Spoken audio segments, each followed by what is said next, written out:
Hey everyone, what's happening? So we found out on Monday that the Premier League have taken the decision to basically remove null and void off the table, meaning all Liverpool fans can do this.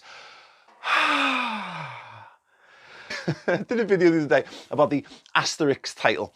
And this notion that if Liverpool are handed a title in a season where they haven't played out every game, then there'll have to be an asterisk next to it, as though that's somehow going to take the shine off. And to some extent, it will, because it will. And not the asterisks, but the fact that really, let's be honest, the asterisks can't possibly take a shine off something. The fact that we've not been able to go in the stadium and watch Liverpool, this Liverpool side as well, the one that is so good, the one that's been so dominant, and not being there to experience it firsthand. That's what's taking the shine off. Having to live in a world where you're not allowed to go and visit your family, you're not allowed to be close to people. That's taking the shine off. The wider world is taking the shine off. No punctuation is going to take an actual shine off a title when really we've lived, as Liverpool fans, we've lived for the last, 2 months in a world of uncertainty where, because it's a massive thing to us. There's no escaping from it. When football's a massive part of your life, and Liverpool is a massive part of your life, then getting that league title is a massive part of your life. It just is.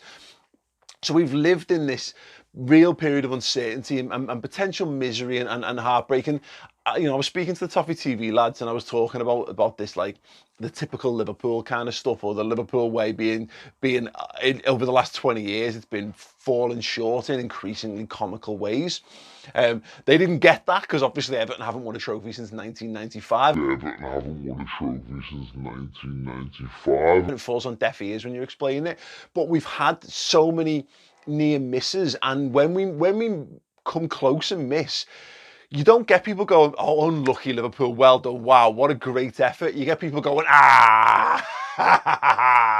and creating GIFs and memes and trying to slaughter you at every possible avenue on social media. You cannot hold a sensible conversation, particularly with Chelsea and City fans, because Steven Gerrard once fell over in a football match. Amazing.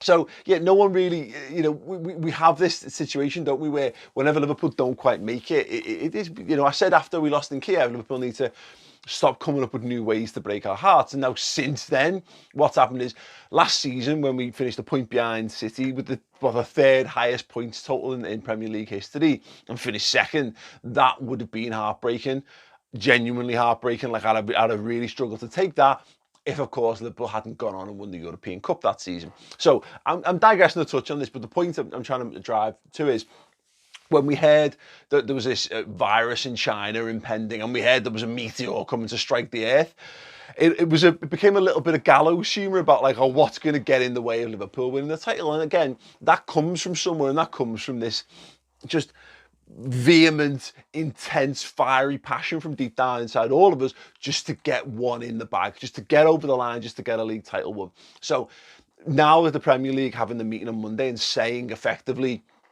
like, the idea of no relegation is being taken off the table, they're going to see the league out in whatever form that is. Now, that doesn't necessarily mean that Liverpool are going to get to play all the remaining games. We know the football can return. It's been given the green light to return from the 1st of June, but also under the provision that the steps laid out by the government.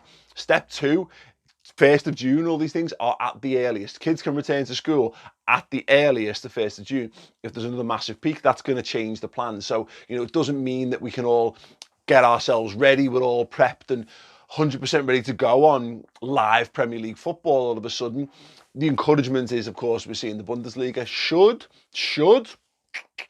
should be back on Saturday, which is good, because it gives a template. It shows the way forward for the league. But again, no guarantees that we will actually see Liverpool play it. But what seemingly the guarantees are from the Premier League is that it's going to be done on sporting merit as a worst case. So the worst case right now for Liverpool is they'll do points per game. And in that instance, Liverpool will comfortably win the title, because we're only, a couple of games away from winning it mathematically anyway. And if Liverpool carry on the points per game, that we've had thus far this season, it's done. Liverpool will be handed the title, albeit, I would presume, with that aforementioned asterisk next to it. Again, whatever. It is what it is. It's not null and void, which is all the things that we're looking to avoid in life. So that's, you know, that's the possibility, or there'll be some equivalent to that. You know, they'll work it out. Like the French league had that, how they worked it out. There are a number of options, didn't they? Where you draw a line in mid-season, or you do points per game, or you can work out in a whole host of other interesting ways. But all of those ways are going to lead to Liverpool being Premier League champions for the first time, and league champions for the first time in 30 years, which is, again, let's just stress that one more time as hard as we can. Good thing for Liverpool. And obviously what it means is the flip side of things is the teams who are kind of pushing, and even if teams are pushing to try and not see the season played out, it's not really going to work for them. So I wonder whether what we'll see now is an accelerated timeline. All the clubs have maybe been grousing about it, and understandable, by the way, because look, if you were facing down a situation where an unfathomable, yeah, well done, left me braces in for this one, it's working really well, an unfathomable situation, yes, and you had an opportunity to get yourself out of it, get out of jail free card, effectively, with regards to relegation, you would be pushing towards that. You know, you'd be pushing towards that big time. But what we should see, and what I hope to see, the Premier League have taken the time over this, and it's very rare that the FA and the Premier League get much credit, because they do get an awful lot of things wrong. But in taking the time to wait for government guidance and government backing, and actually get the lay of the land and get a greater understanding of the science and all the kind of bits and pieces that go around it, you know, they're not jumping unequivocally into, here's our one-size-fits-all solution.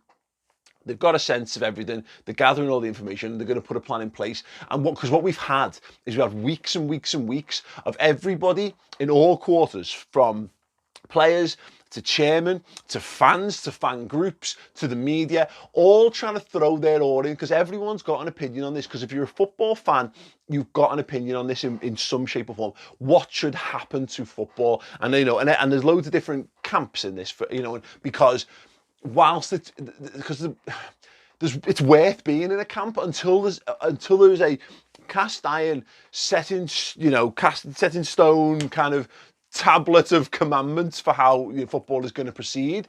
You might as well take a stance, and you might as well do everything you can to influence it, because ultimately it's up in the air. There's a chance you could have it come down more on your side of things. And, you know, we're seeing this from the football chairman. We're seeing the Watford chairman came out at the weekend and drew his line in the sand and said, we don't want, our big issue with this is neutral venues. And I think that's probably because they've seen the fact that this no relegation thing is a bit ridiculous. It's likely to be taken off the table. It was always likely to be taken off the table. So they're trying to make it the best they possibly can for things. And what happens next is we find out whether it's possible to play the games at home and away grounds. And then if that's not possible, people can still grouse about it, but ultimately, and people will, of course they will, because, you know, that's just how the world works. And we've got access to more and more of these opinions, again, thanks to the wonderful world of social media and YouTube. Ting. But once we get the more of those sort of, it's like a big game of Guess Who at the moment, and the more and more of those options that are kind of flipped down, the more you kind of have to deal with the realities that are left in front of you. And, you know, we are, the closer we get to the 1st of June, the more of those are going to start being put to bed. The more answers there are to questions, because that's all we've had for 2 months. We've had 2 months worth of questions, and unfortunately, the further we are out, the more questions are on, the less there are no answers, and there haven't been answers to these questions. In fact, the answers they've presented so far still look a bit odd, because we are looking at a June 1st, June 12th, which is the earmarked day for football, Premier League football return, and we're still treating it with our world that we're in now, and it doesn't quite fit. The box that we're in now doesn't quite fit in the hole that it's supposed to go into by the 12th of June.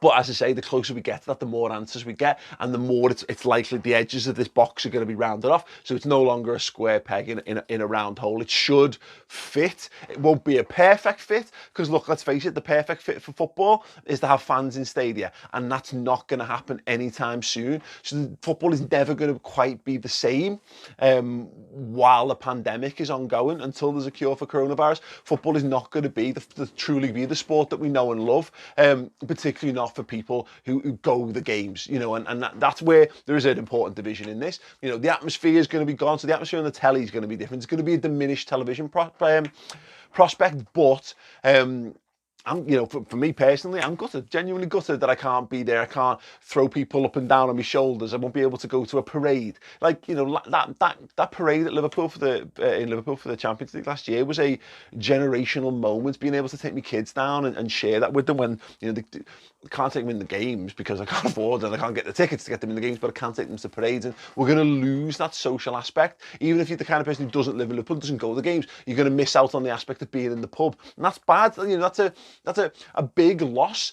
Being a football fan is about being part of a community. We're gonna have to change how we do things, and I'm lucky that in some regards I'm at the forefront of it, owning Redmen TV, having this platform to chat to people and stuff. We're gonna try our best at Redmen if it does come back to push boundaries, to innovate as best we can, to make sure that we still have as much of a social aspect to the game as we humanly can. But it's gonna be a new set of challenges. But ultimately, it's a challenge that I'm looking forward to, and as Liverpool fans, hopefully we can enjoy the footy, and I think we'll get to see real football fans in the coming weeks and months, because we'll have to get back to the purity of the game again. The players, what they do on the pitch, and enjoying the sport. And maybe it means we can park some of the added nonsense, noise and baggage that goes around it. Maybe we can get back to watching the sport that we all truly love. And the thing that's been most important to us as Liverpool fans in a pure sporting sense, I've left this later caveat and taken off the table all of the obviously really horrible and more important things happen in society. But for us to be able to get back and get something that we love back in our lives is a good thing, provided it's all being done in the right way. So yes, leave me your thoughts in the comments on that underneath. If you want more from me, I've got a Patreon, patreon.com/Mach, and I have a fantastic podcast, the Mach X Pajak podcast. Me and my good old pal Chris Pajak from Redmen TV together, just chatting about life, the universe and everything. It's always a bit irreverent. We get serious on some of the serious topics, but it is very, very entertaining. I love it, and I think you will too. youtube.com/Mach X Pajak, and I will see you all there. Nice one.